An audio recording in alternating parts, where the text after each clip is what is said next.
Hey, how are you? Hey, I am doing okay. It's been a little bit of a hard week. We had to put our dog down this week, and that was a huge bummer. It was very sudden, and yeah, so the family's a little sad. We still have one other dog. She is a very selfish dog, and she does not appear to be sad in any way that the other dog is gone. So that's been a little odd to observe. Like, is that a morally deficient dog? Is that a possibility? I don't know. But so we've been a little sad. Our other dog has not, and that's a weird place to be.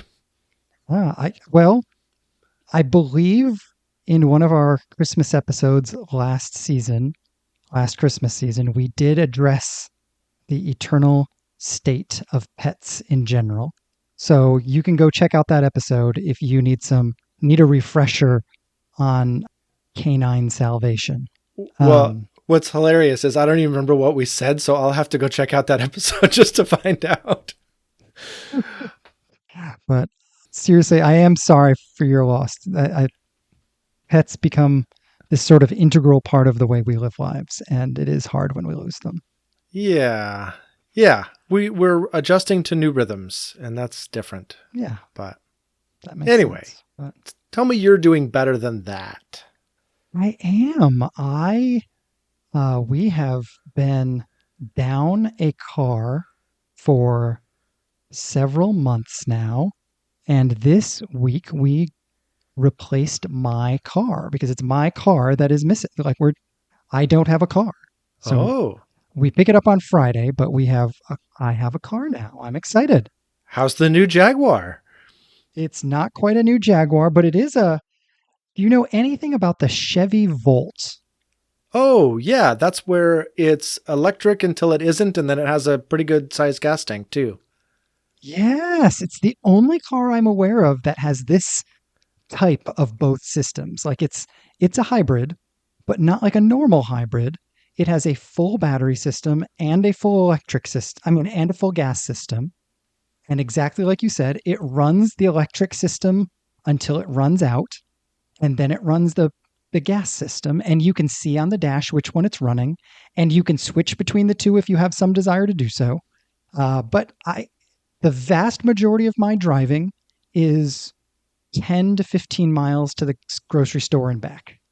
And this is perfect for that because I can do that, but we can also use it as a long distance car.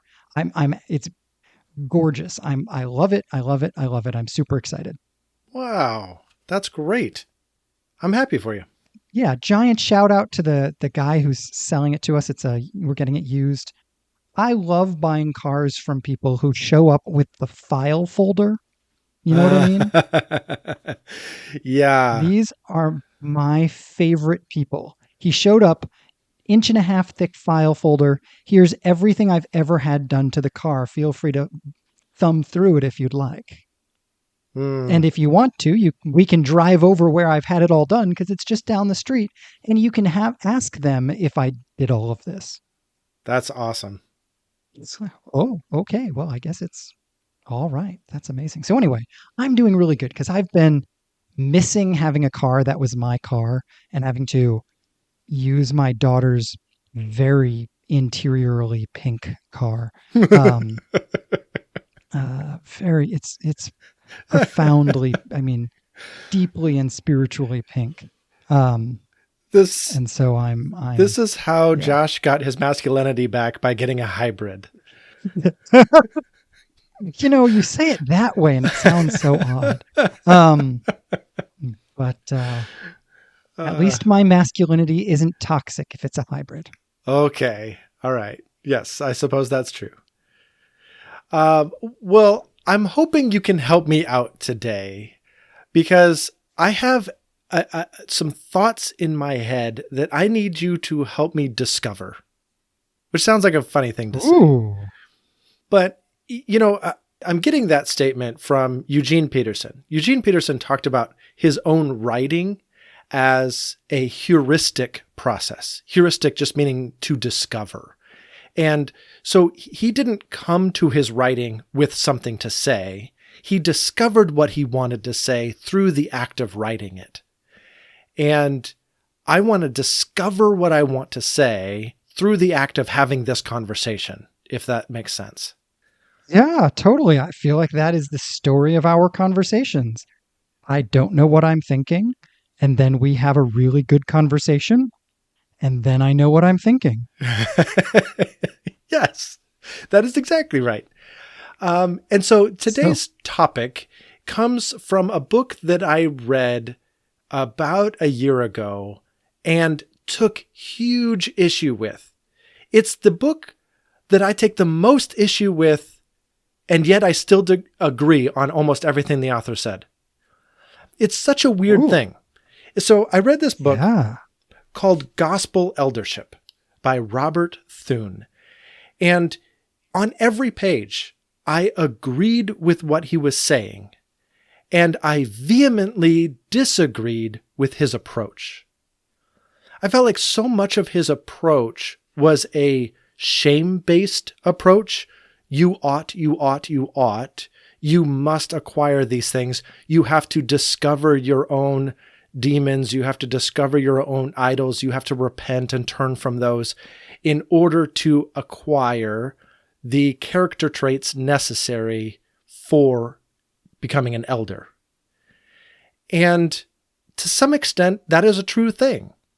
But I think it obscures the way we actually grow. I mean, growth is, after all, a gift from God. We don't just grow because we intend to. We grow because the Holy Spirit dwells within us and enables us to grow.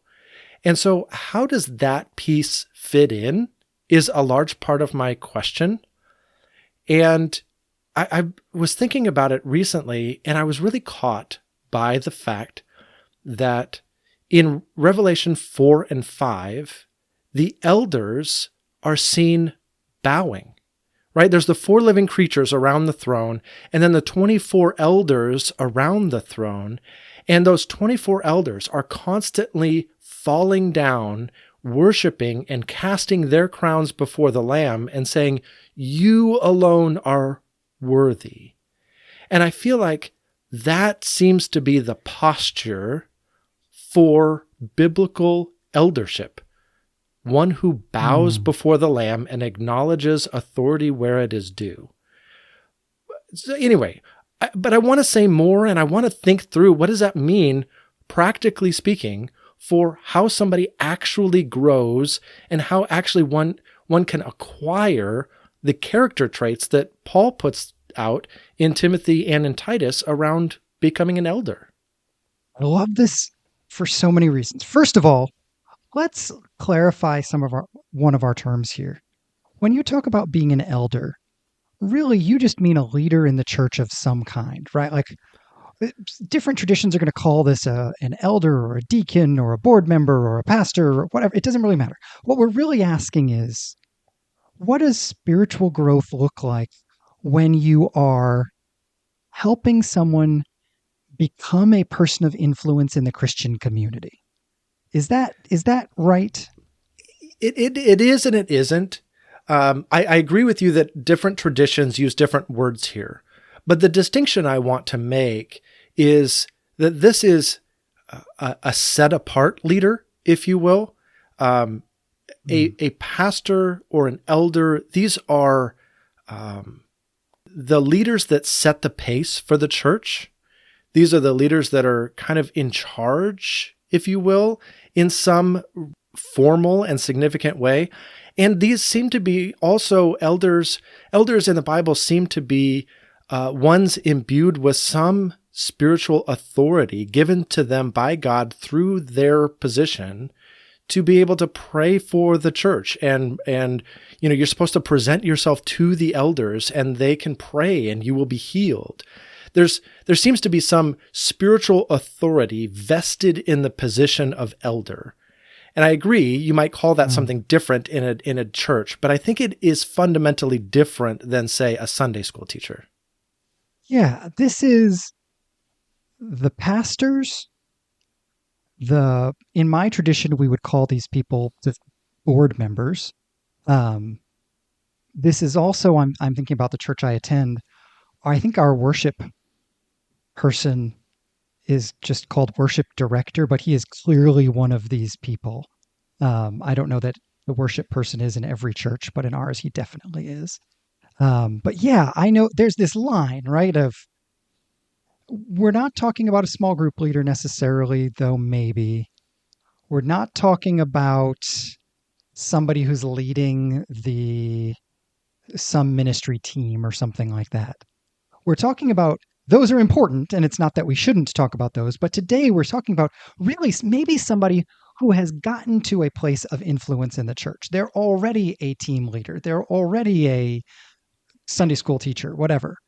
And this is a question of how do we help them get to the next step where they are potentially, and not everybody takes this particular step that we're talking about, right? This is a recognition of a particular sense that God is inviting you to kind of this formal sense of leadership in the local church. Yes. Is that? Yeah. And I think this applies to those who feel called this direction, whether that's to pastor, elder, or whatever formal leadership is called in your tradition. But in addition to that, I think it is valuable for those who have the responsibility of vetting those leaders, right? These could be Yes. denominational heads. This could be, in the Baptist tradition, the good old search committee that has to find the next pastor or the next youth pastor or worship person or whatever. Like, we have committees for that in the Baptist tradition. And so these are largely untrained committee members that don't necessarily know what to look for. And I think these questions are really valuable for anybody that might sense a calling toward this and anybody who might have a responsibility of vetting people who believe they're called to this. The other group of people that I think of, it's a smaller group of people, but I think equally are responsible for this. The church has shifted to like using staffing companies, right? Like Oh, there are a sure. number of staffing companies that you contract out the hiring to. And so you say what you want, they get a bunch of resumes, they pass along the appropriate resumes to you, and they need to do some filtering. But then the local church, as you're saying, also needs to do some filtering. And it's all around, I think, this issue of character, right? Like, I think that's what we're talking about here. I completely agree. Yes. And the other thing I'm hearing, again, just to kind of make sure we're at the same starting point, is whatever the right answer is for how to foster character growth among potential pastors and elders, giving them a quick list of you ought to do this is not the thing we mean. Right. Because we already have that list, right? Paul gave it to us in 1 Timothy 3 and in Titus 1. Mm-hmm. So we already have the lists of the character traits necessary. Now, how do we, one, recognize that people have them? But what more important for this conversation is how do we help people acquire them so that we have really good quality leaders in every church? Yeah. And I think about this all the time. I think about this all the time in part because I teach church leadership classes at a college, and so, or class at a college. And so I'm thinking about, like, I feel the weight of the fact that people who get good grades in my class may think that they are more qualified than they used to be to pastor, and that scares the life out of me. Um, Hmm. but then I also think about this because literally, in my news feed today, I got what I think of as the counter example. Hmm. You are talking about how do we make sure we properly train, raise up, prepare, whatever the right word is, spiritually form leaders. And I was confronted today, first thing in the morning, with what if we don't? And it was this article from a local news agency, KY3, and the heading is Nyangwa pastor charged after forcing residents at sober living facility to work without pay. Mm. And the basic essence of the story is that this pastor was the church was running a some kind of residential sobriety treatment house. A lot of times churches get around some rules by calling this a discipleship house, whatever, but it's trying to help people stay clean and sober in a residential facility. And he was using the residents as free labor. And that is both unethical and illegal. And I have been in the world of these kind of programs for many, many years. And I will say it is both unethical and illegal and frequently done. Mm. That's an unfortunate And thing. this is an unformed leader. I don't, assuming that this is true, I have no idea if this is actually, the fact that it's in the news doesn't make it true. But were this to be true, were somebody to do what it is claimed that this particular person did, that is somebody who was not properly formed and prepared for leadership, right? Right. Yeah. I mean, I was looking, as you were talking about that, I was looking specifically at the First Timothy list and seeing that that fails on a number of fronts. Like the very first thing Paul says of these leaders is they need to be above reproach. Even if this guy didn't quite do what they're claiming, it doesn't sound like it was above reproach. So they need to be above reproach, self-controlled. Seems like maybe we failed a little bit there. Respectable, not a lover of money. I mean, what motivates one to do this? Not wanting to pay somebody because you want to hold on to the money.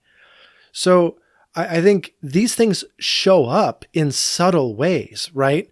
Like he probably wasn't driving the Jaguar that I accused you of having, right? And so he might not have looked like a lover of money, but his character still potentially, if all of this is correct, it appears that his character loved money enough to force others into free labor so that he didn't have to pay for it. So how do we train people? Again, how do we recognize this in people when they don't drive a Jaguar? And how do we train this out of people in preparation for taking on spiritually significant roles in the church? Yeah. And I'll throw out what I think is the starting point for this journey. And it is not, I think, how we normally start this out. A lot of times I feel like what we're doing when people are thinking about Christian leadership, pastoring, whatever, I think we try to throw the door open and say, hey, this is a great thing to think about. You should really think about this. You might be called to this. This is a great opportunity. This might be, you are, whatever, uniquely called, or man, I really see something in you. And we try to encourage, whereas I think the real spiritual starting point, which that road doesn't lead to, is humility. Yes. I completely agree. And that's where I was really inspired by this vision in Revelation 4 and 5, where elders bow. That is a humble posture. That is a posture that acknowledges an authority greater than them. It is a posture that debases oneself in front of everyone else in the name of Jesus, right? In the name of lifting him up. So I completely agree. It has to start with humility. And I think that humility is also necessary in order to take a full and complete spiritual inventory according to Paul's list, right? Like if you're going to weigh yourself against that list, it is going to take a significant amount of humility and willingness to face the unpleasant. And it is a slow part of what makes, I think, the humility is the willingness to take the journey very, very slowly. Like I'm reminded of the folks I've known who've gone through the 12 steps really carefully and intentionally. Uh, the Yeah. first step, go ahead. Oh, I was about to quote the first step, so you go right ahead.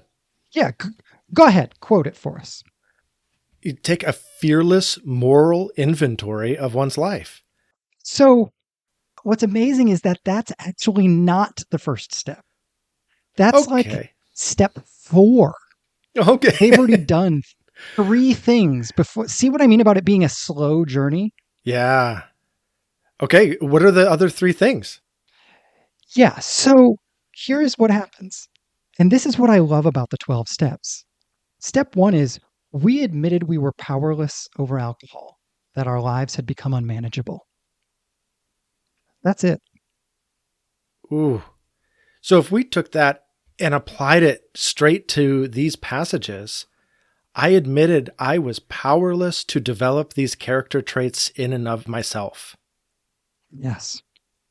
Well, and if I'm thinking about a church culture that is going to foster the creation of people who actually live up to these standards, think about what it means to train people and to create a culture where it is perfectly reasonable to admit that you don't have them, where everyone is deeply and passionately sort of searching themselves and inviting God to search themselves and to bring this stuff up out of hiding.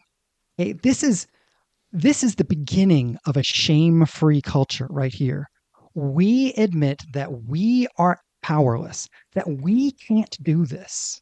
I can't I can't create character in myself. Not only that, I've tried and failed. Yeah.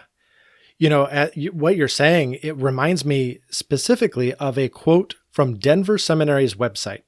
The reason I went to Denver Seminary is in large part to the sentence I'm about to read. In their values section, they talked about relationships, and they said a lot about relationships, but this really stood out to me. They value relationships that, quote, drag us out of our hiding places so that we can move into the light of Christ's searing gaze of love. Mm. I remember you reading that to me 3-4 years ago.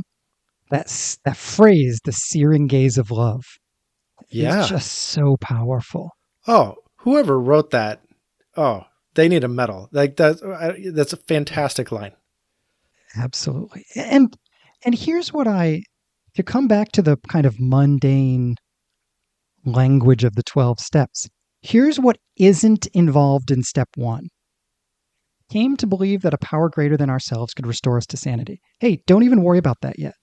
The fact that God can, not important. Right now, all you're saying is I can't. Hmm. Made a decision to turn our will and our lives over to the care of God as we understand him. We're not saying God can. We're not even saying we're asking God to. We're just saying I can't. I think that a lot of the spiritual formation stuff that happens in the church skips this step.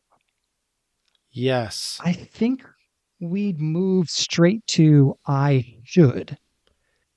That is my main issue with this book that I read, this Gospel Eldership. If you want to become an elder, you should, and fill in the blank. And every chapter felt to me like it had that flavor. You should, whatever the content of the chapter is.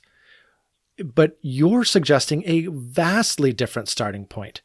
You're suggesting the starting point is I can't. Yeah, this is, and I'm stealing here. I'm stealing from my residency, my doctoral advisor, John Coe, who did all the lecturing at my residency, and really from the book he co-wrote with Kyle Strobel, Where Prayer Becomes Real. They make this passionate argument, wrapping it up in fancy theological language. He says, sanctification recapitulates justification. Have I said that to you before? No, but I would love for you to unpack that. I know, right? That's what I said the first time he said it. I was like, huh, that's some big words for sure. For sure. Oh, shoot, I'm Um, getting a doctorate. I guess I have to know these big words. right. Yeah, that's why it's nice to be able to have Chat GPT and you can say, what did that say? Um, but here's what he says. He said, in justification, we come to the cross, and we come to the cross with all that we are, acknowledging that we're sinners, asking Jesus to save us. The form of our process of sanctification should recapitulate or do the same thing as, or look the same way as, the process of justification. So if justification was a process of transparently coming to the cross and like acknowledging before God in confession that I'm a train wreck and desperately need help, our process of sanctification should be the same process. And if it's not, we need to reread the book of Galatians.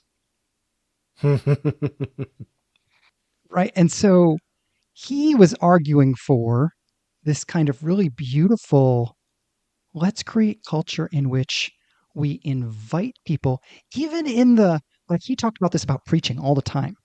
He would say, we had a conversation about my residency a few weeks ago. So if I'm repeating myself, please let me know, because this is just so powerful to me. Well, But he here's the talked thing. about how, I want you to repeat yourself because that was such a profound conversation. I want it to sink in. And so I'm going to need to hear it again. and I feel like I need to recite it to make it sink in. So good. I need to keep talking and you need to keep listening. And so we all win. Okay. I'm shutting up now. But he talked about how we cultivate this sort of should mentality in our preaching all the time. You ought to pray more. You ought to love your wife more. You ought to, and the person in the pew's response, and yeah, we did talk about this, is, yeah, I ought to do that more. Yeah, I ought to, man, I really ought to do that more. And what that does is drive us away from God rather than pausing and saying, yeah, I bet some of you are thinking, I need to do that more. When in fact, let's be honest, the point of the gospel is you can't do that more. But what you can do is come to Jesus with your inability to do that more. You can do that. So you want to do that? Let's do it. Okay, so I completely agree, but let me play the devil's advocate for a second. How can we imagine that that is a recipe for growth? That sounds like a recipe for inactivity or giving up or just acknowledging the status quo as if that's somehow good enough. How does that transition from I give up, I can't do it, into some form of actual growth? Don't we have to put some effort forward? Yes. And this is where I think this needs to be the missing piece of the foundation of spiritual formation, not the end of it, but the beginning of it. It realigns all of the things we do after this.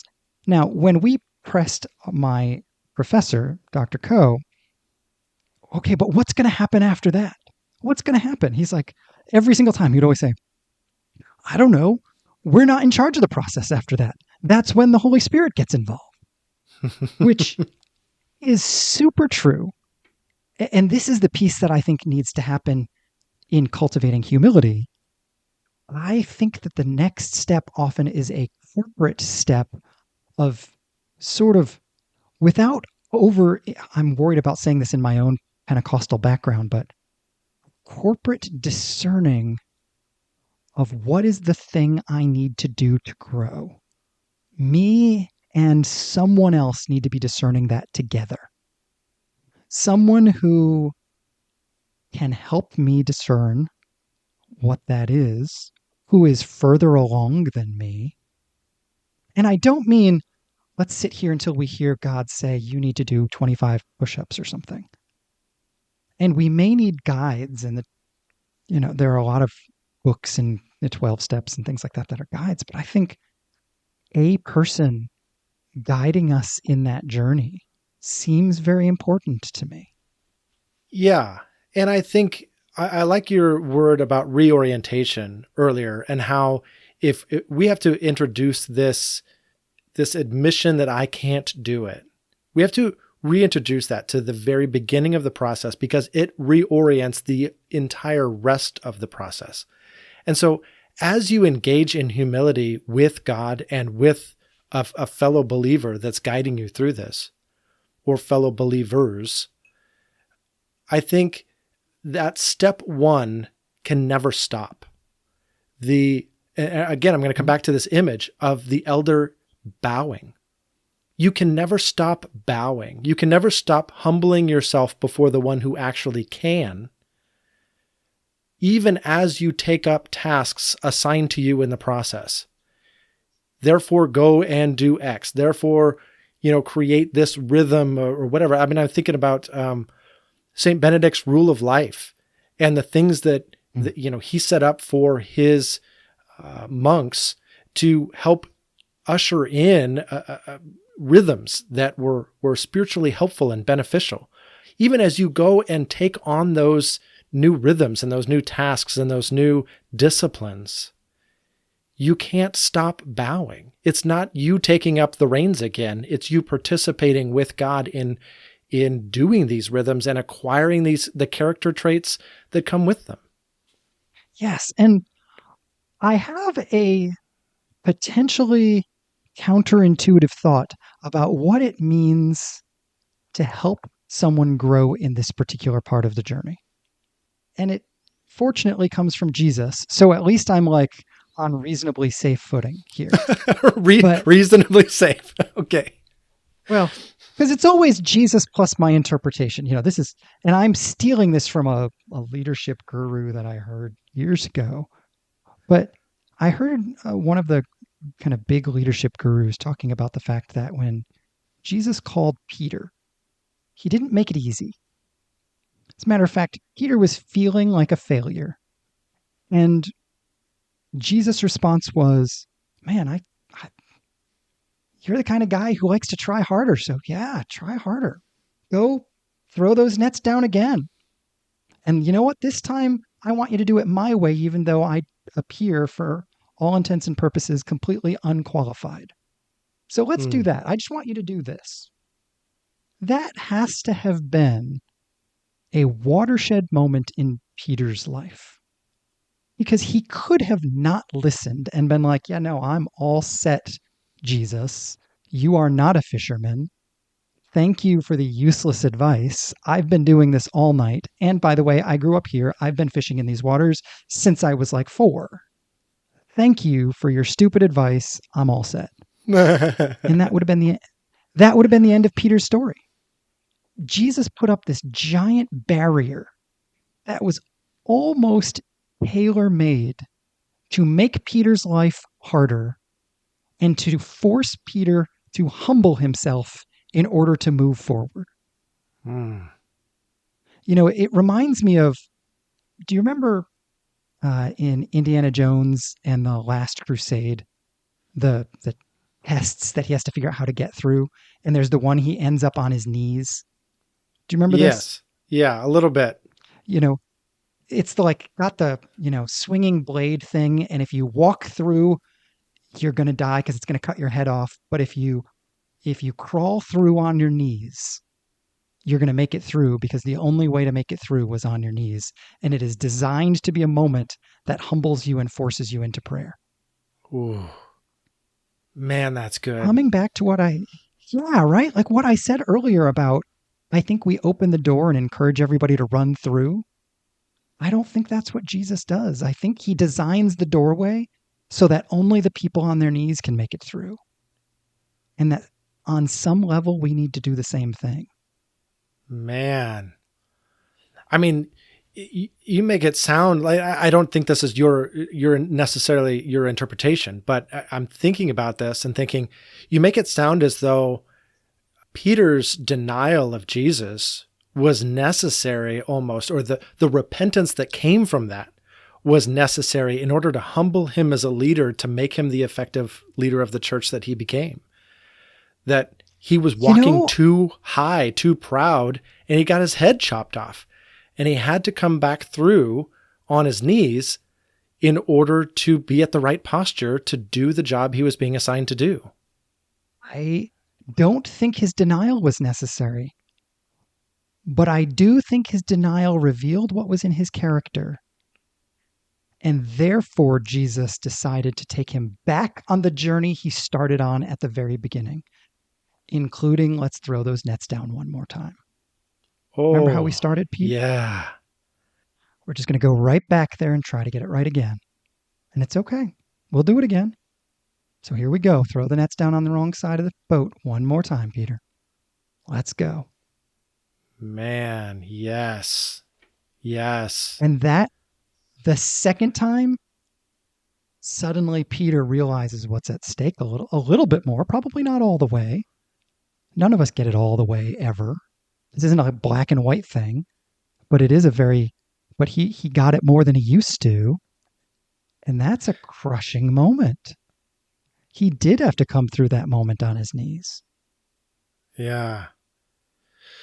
So Man. I think this has been, I think this has been a helpful conversation in terms of what is the starting point? What's the orientation by which one goes about acquiring the character traits of a pastor, elder, whatever you want to call them?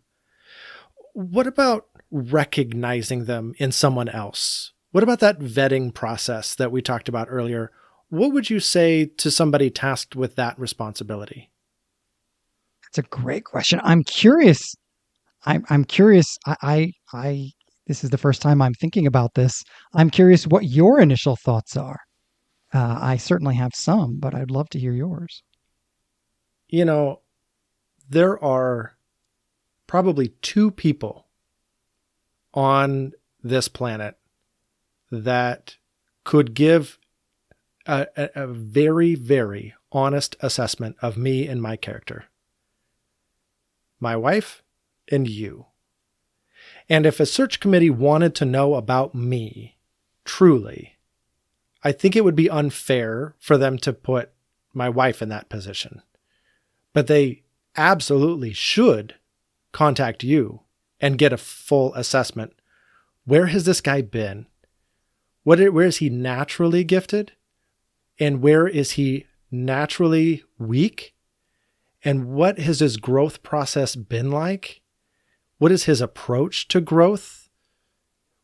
I don't know what a good question to do this is, but some question that measures humility, measures willingness to take that fearless moral inventory, but even backing up, as you suggested, to I can't and the Holy Spirit can. Maybe that's that dependence on the Holy Spirit. I don't know how to form it into a question yet, but honestly, I don't think they should just talk to me. I think they need to talk to somebody like you that really knows. Well, and I would suggest they need to talk to me or the equivalent of me. There needs to be some sort of honest process about this of doing this. Let's get a letter of recommendation is not what we're talking about here. Right. Because Right. those are garbage. Let's just get honest here. I have written dozens of letters of recommendation, including for licensure in my own denomination.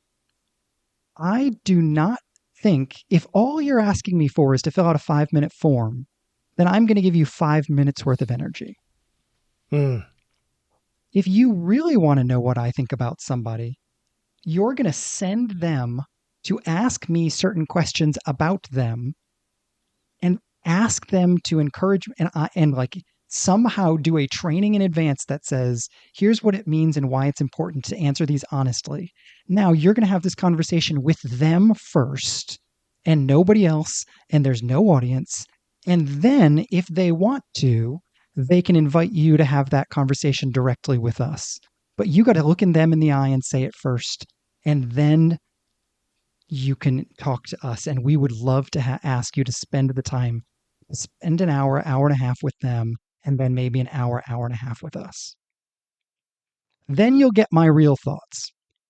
Yeah. I think one of the things as you're talking about that, though, that I would love to see, and this is kind of a whole nother layer we haven't really talked about, but if somebody were to come and ask me those questions of you, I would feel much, much more comfortable in answering honestly if one of the ways that they phrased it was, I want to know where he's been, where he is, where he's going, and how we can form a team around him to support him as he continues to grow. I want to know the story to date and how we can pick up that story and continue it as this person steps into a position of leadership in our space. Oh, here's what I love about what you just said. You are taking this from, however it is done, it cannot be a pass-fail grade. Right. The minute it's pass-fail, it's encouraging everybody to lie. It's encouraging the should mentality. It's not inviting people out of hiding. It's in the culture of a church in which we believe that the first step is acknowledging our own powerlessness. And maybe this is just a thing that we imagine a community that did this, that invited almost this kind of spiritual 360 review of people who are looking to move forward spiritually. Like, it's not just something we do with our leaders, it's something we do with anybody who takes this seriously. And some of them are going to end up being pastors and elders, this feels instinctively like something that is easily taken advantage of and could be really used to the detriment and harm of the people who are being put through this process, which is why I think emotional health and leadership health need to go together. And like, if there are signs of unhealthy leadership, then that you just get out of there. Unhealthy leaders cannot implement a healthy system. Right. They just can't. Well, boy, I would love to. I mean, this is a conversation that's going to continue on for quite some time. There's a lot more to unpack here, but we can only do so much in a 45-minute episode. So at the risk of cutting things off too rapidly, I do want to turn to the audience and just say, what do you think about this process? What does this ring true? Does it feel untrue in some way? Did we miss something? What is the right way to help people grow into the characteristics necessary to be a pastor or elder? And how do we recognize those traits in people once they've acquired them?